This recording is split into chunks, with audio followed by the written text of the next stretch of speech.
Hello, this is the Provoked Prawn, here to compare the Razer DeathAdder V3 Hyperspeed seen in black with the Razer DeathAdder V3 Pro seen here in white.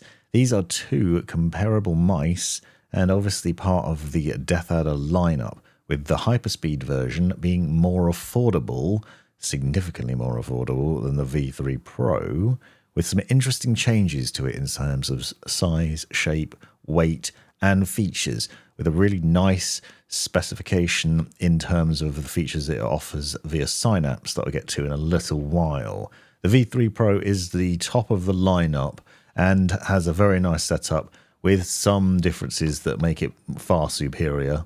For example, one simple thing, the detachable USB-C charging cable is a much better quality and is much easier to use. You'll see from these shots that they both come with a 2.4 GHz dongle as standard, and this gives you 1000 Hz polling rate. But you can also get a version of the V3 Pro which includes the hyperpolling wireless dongle. Now, this is where the V3 Pro is superior, especially if you buy it with that dongle, because that dongle, as seen here on the right, which actually was used for the Viper originally, but then for the DeathAdder V3 Pro, gives you 8000 Hz polling rate wirelessly, which means faster, more accurate responses in game. Also has some other highlights, like it flashes a little LED to let you know when you're running low on charge, so you can easily plug it in. It does, however, reduce the battery life significantly. The Hyperspeed doesn't have that dongle included as standard. You have to purchase it additionally, so you can upgrade the mouse if you want to, but as standard it has 1000 Hz polling rate. The advantage here, though, is that this mouse then has 100 hours of battery life, which is far superior to the DeathAdder V3 Pro, because with the 8000 Hz polling rate you only get about 17 hours. With the 1000 Hz polling rate you can get 90 hours, but the Hyperspeed gives you more battery life, and I rarely found I had to charge it. One problem with this mouse, though, is that the charging cable is rubber and it's awful. It's heavy and it's not as nice when you have to plug in and charge and game at the same time. It's cumbersome and not great. So that's one small downside. There are some subtle changes like this in other places on the mouse as well. So both of these mice are quite different. You might not think so, but the DeathAdder Hyperspeed has been changed significantly. It still has the DPI button on the underside with a little indicator to let you know when you're switching DPI. But body-wise, it's been changed in other ways. So it's lighter, it's shorter, it's smaller in various ways. If you put the two side by side, you can barely see it, but there are some very subtle changes there. You will notice, however, the PTFE feet are significantly bigger, so it's got more area there. And this was crafted with esports pros to give a better shape for them. And that's their feedback and the reasons why the DeathAdder V3 Hyperspeed has changed versus the V3 Pro. These changes mean that the mouse is now a lighter weight at 54 grams, significantly lighter than the V3 Pro, without sacrificing battery life. The opposite, in fact. It is better in terms of battery, and it has a little dock for the dongle as well for storage purposes, which the V3 Pro doesn't. So there are some subtle changes to the body, and there are also some other changes to the specs, which I'll put in the description. It has a different sensor, for example, internally, which means that you can only adjust the DPI in levels of 50 instead of 1 increments. So some changes there, and it doesn't have a top level max DPI. It also doesn't have grip tape, so you can't throw grip tape on it. If you do throw grip tape on the Pro version, it adds a couple of extra grams, but it does make it more comfortable to hold if you've got greasy or sweaty hands. I personally prefer the size of the DeathAdder V3 Pro because it is larger, does fit in the hand nicer, but it isn't as sleek in terms of the underside feet, and there's definitely something to be said for that with the Hyperspeed because it does flick around the desk nicely and it is easier to maneuver. But otherwise it has a very similar large buttons on the side, easy to access, easy to press, customizable obviously within the software. 8 buttons total that you can tweak, including the DPI button on the underside if you want to.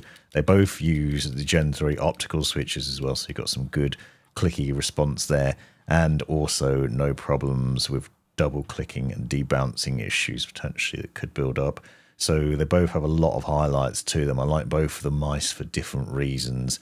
Definitely the DeathAdder V3 Pro looks awesome with the grip tape on it. But if you have a larger hand or you prefer a palm grip over anything else, then the V3 Pro might be the better option. I found you can notice the difference in size just subtly here with a DeathAdder, but if you use a claw grip, you might not be bothered by that. And obviously that sleeker design is preferred by the pros for some reason, so perhaps you'll prefer it as well. They're certainly both comfortable though, and both very accurate for gaming on. I found both very satisfying in that way, but if you want the best specs from your mouse, then the V3 Pro has it on paper, because it's got the 30,000 Hz optical sensor, it's got faster acceleration and max speed and more, and obviously with the 8,000 Hz hyperpolling dongle is very accurate for gaming and definitely one to consider, and it looks the business on the desk. However, there are some interesting highlights to the Hyperspeed version of the mouse as well. It has a thing called dynamic sensitivity, which is new and shiny and is adjustable in Razer's Synapse software. So this is a clever system which basically adjusts the DPI level, the sensitivity of the mouse, as you move the mouse. So rather than having to worry about changing DPI depending on what you're doing or adjusting sensitivity between, for example, sniping or then having a quick spin shot and snapping around, you can turn on dynamic sensitivity and that will automatically do it. So if you're moving the mouse slowly, it will stay at a low sensitivity, and then as soon as you try and move it quickly, it will jack that sensitivity up. So this means you get the best of both worlds in theory, and you can see it working here in Synapse. So it measures how the mouse is responding and how that sensitivity is changing, and therefore you can then quickly flick around in game and snap your shots on target. Now, I found this worked quite interestingly in Escape from Tarkov, where I've been playing and using that. Now, naturally, this game you have to have a pretty steady aim and take care clearing corners, but then if you need to spin around and fight bots or people, you can easily do that by just quickly flicking the mouse. This means you don't have to have loads of space on your mouse mat. You can still move around really accurately and easily, but also just get the edge when you need to. It's a really nice change in the software that's available with the Hyperspeed. So both of these mice are interesting for different reasons, and I like both of them. It's really going to be down to a personal preference on what you want in terms of size and specs and which one of these you choose. Check out the links in the description to my full reviews on both of these, and to find out more, this has been the Provoked Prawn. Thanks for watching. You've made it right to the end of the video, you brilliant legend you. If you've enjoyed it, click that subscribe button, give me a thumbs up, and drop me a comment down below if you've got any questions. If you really enjoyed it, consider joining the channel and see the benefits of doing so. Check out these other videos. You might well find them interesting or useful. And most importantly, have a great life.